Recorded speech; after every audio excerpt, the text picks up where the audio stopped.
when you speak in Scripture, when you speak in our neighbor, when you speak from the hills and the sea, help us to hear your voice, O God.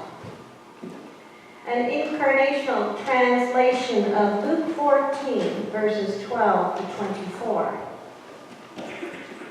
He said to the event planner, "When you have a dinner like this, don't invite your family, your friends, or your neighbors, because sometimes we put people on a list because they'd be impressive people to have there.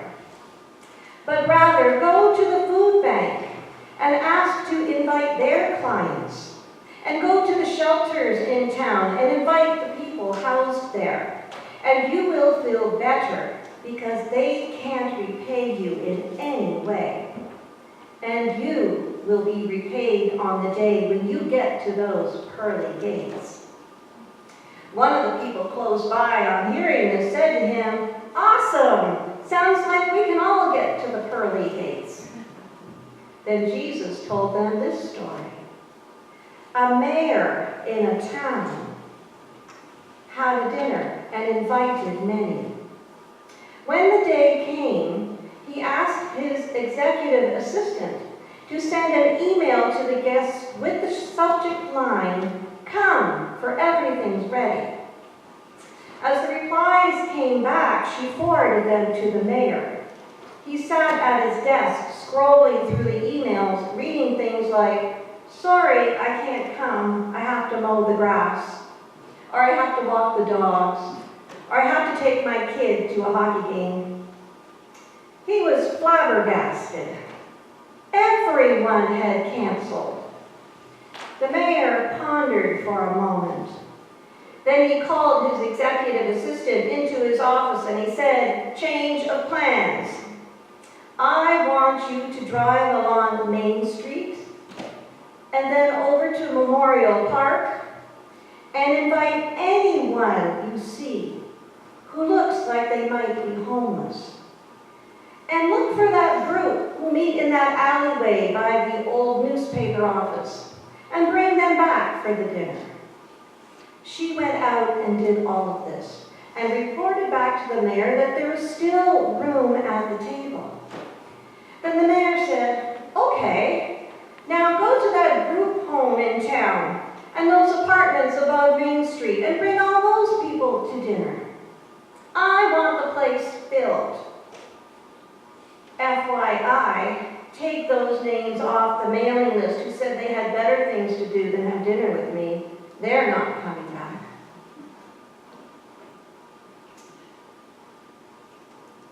Today, we celebrate Welcome Sunday at Stouffville United Church. So welcome again to all of you. Stouffville United Church likes to welcome. I read a report this summer from Ange Friesen. Ange Friesen is the graphic artist that we have contracted with to work on the branding for Stouffville United Church. She was reporting on the words that you described Stouffville United Church with in the questionnaires that were done in June. And in the report, she gathered this information. She said, "What I heard over and over again was the word welcoming. By far, this was the word you and the congregation used most often when answering survey questions. If we combine the words welcome, welcoming, and welcomed, this was the #1 most commonly occurring word in the responses." And she said the second word was inclusive. The intention to create a welcoming, and she said there's that word again, a welcoming, inclusive space where anyone and everyone can feel a sense of belonging. You know the difference between a warm welcome and no welcome. We've had experiences of both, and a warm welcome is wonderful. It helps you to negotiate the newness of the place that you're in. And it also brings with it a sense of belonging. It really is a of the human spirit to want to belong. And there is a joy to belonging. I've spent time thinking about welcoming, and I went back to my childhood when every July my family would travel down to Florida. We'd stay at a beachside motel in Daytona. And as we traveled through all those endless states, what we were really looking for was the Florida state line, because on the Florida state line was the Florida Welcome Center. And the Florida Welcome Center had this wonderful, freshly squeezed Florida orange juice in little Dixie cups. And that's what the whole trip was about, to get to that place.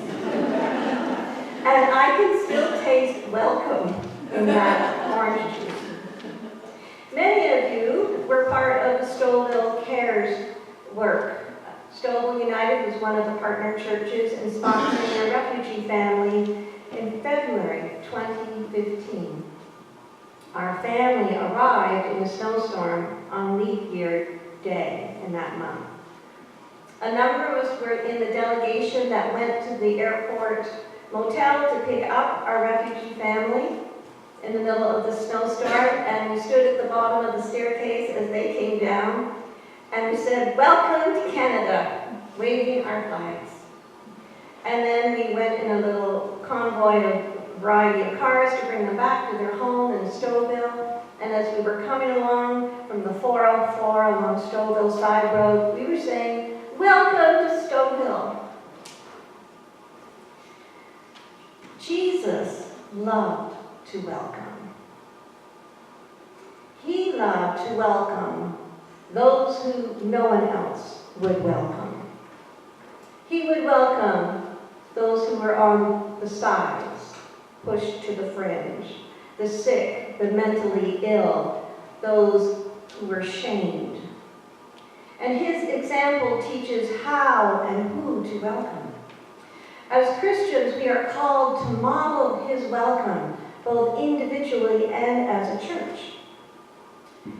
John Pentland is a United Church minister at Hillhurst United Church in Calgary, and many of us on the leadership team here have been reading his book called Fishing Tips. And in that book, he speaks about the curious. The curious are a category of people who come into a church for the very first time because they're curious. But they are also the first ones to sense that there's something not quite right about that welcome sign on the wall or in your bulletin. And they will leave here faster than you can say fast if they sense there is a discrepancy between who you say you are and who they experience you are. He gives an example of a church called Unity Church, and he said the tagline for that church on their banner was, "A church for those who don't fit church." But yet, that's where the kids are glared at for being noisy. It's the same as if you say you are a welcoming church, and then you go to coffee time and no one speaks to you. We talk a lot about millennials. That's a generation all churches are yearning to have in their pews. There is an article on the website called "I'm a Millennial. This is the kind of church I need." Millennials are suspicious of institutions, and the church is an institution. This author writes about how they walked into a traditional church. They showed up and they were met by everything except acceptance. And they wrote in the article, "We are looking for a spiritual community that welcomes weary travelers in their dysfunction, disappointment, and exhaustion. In other words, take us as you find us." So in your experience, are all people welcome, regardless of their skin color, their age, their gender, their sexual identity, their economic status? And you know just as well as I know just how deeply all of these divide this world. We live in a world that is filled with signs that say, "You do not belong." You know like the no smoking, no parking, no smoking signs. It's like it says, you do not belong. And they're posted all over this globe. I'm thinking this week especially of the persecution of the Rohingya Muslims in Burma. I'm thinking of the ongoing and deepening tension in the United States between black and white. I'm thinking of the ongoing discussion of carding by the Toronto police in Toronto. We live in a world where the normative says to those who are not like us, you do not belong. If you identify as LGBTQ, depending on where you live, you either belong or you don't belong. I have a United Church colleague, Reverend Darren Leopold. He's down in Australia now for a 3-year partnership with the United Church of Australia. He's gay, and he's married to his husband, and they're both down there in Australia.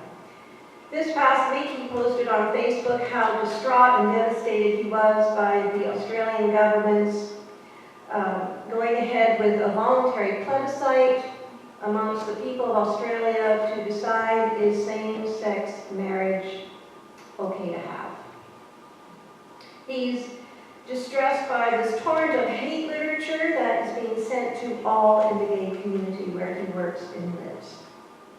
In the same vein, the United States' decision to ban transgender people from serving in the armed forces screams, you do not belong. And yet, there are moments when we find that all people are welcome, regardless of their skin color, their age, their sexual identity, their economic status. At the end of August, Hurricane Harvey devastated Houston. Large parts of Houston were underwater. Thousands upon thousands of people were displaced and living in relief shelters.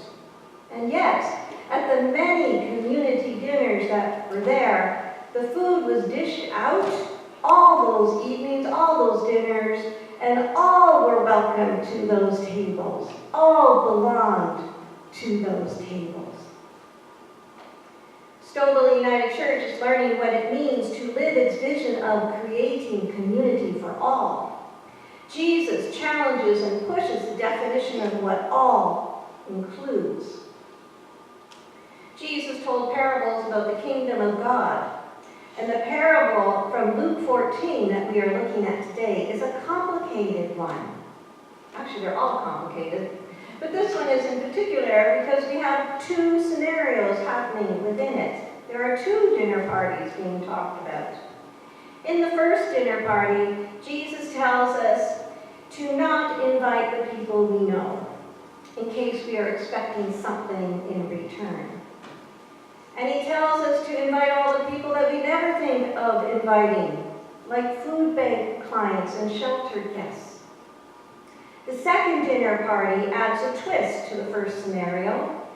The guest list has been set and the invitations have been sent out.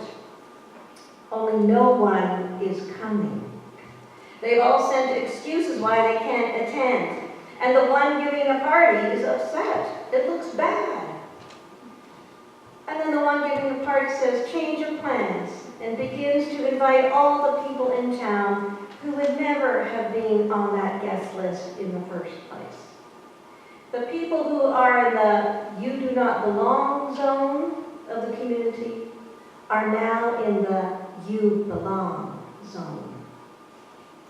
And as one commentary summed this passage up, the presumption of privilege has no place at the table Jesus is setting. There will be nothing to distinguish us, whether that be race, ethnicity, class, gender, nationality, and language. Jesus is also saying that not everyone will be at his table.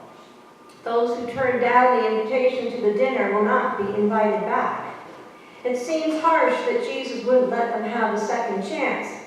But the whole point of this story is that Jesus is undermining what is normative in society. namely that your wealth or your status will not guarantee you a place at the table, but by giving to those who are unable to repay, that will get you a place at the table. Jesus' table is right here. It's this communion table right below me. There are lines in the middle of our text that are familiar words to me and to you. They are the words, "Come, for everything is now ready." These are the words that are said after the communion is blessed and we're inviting the people to come forward to receive the wine and the bread. Come, for everything is now ready. And everyone is welcome to this table. The invitation that we use here is this.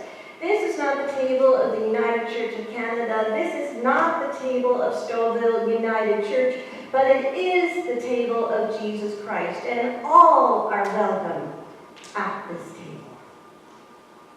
Jesus is turning upside down the normative of the first century social constructs, where the host would invite only those who belonged, which did not include the poor, the lame, and the blind. Jesus comes along and invites the poor, the blind, and the lame. These are the people who are coming to my dinner, he says. These are the people who are welcome to my table. And Jesus is also turning upside down the normative of the 21st century constructs, where the not welcome become the welcomed. Jesus, in his words and his actions, challenges the social norms to transform what is normative, to bring about a new normative to this world, where all doesn't mean some, but where all means all. And you are a part of the all. When you see a sign that says to you, "You do not belong," God in the same moment is replacing that sign with a new one that says, "You belong." So we get back to the table. Who will be at the table? Luke Powery is the Associate Professor of Homiletics at Duke Divinity School in North Carolina, and he offers this glimpse of who will be at the table. Having the other at the table is not just a nice thing to do. It is the right thing to do. In fact, it makes for a better table. Having people around the table who don't look like us, don't act like us, talk like us, think like us, sing like us, dance like us, who are not us, helps us to understand the beauty of God a bit better. So who belongs to the table? People who don't look like us belong at the table. People who don't act like us belong at the table. People who don't talk like us belong at the table. People who don't think like us belong at the table. People who don't sing like us or dance like us belong at the table. And you belong at the table. Everyone belongs at the table. Everyone. Thanks be to God. Amen.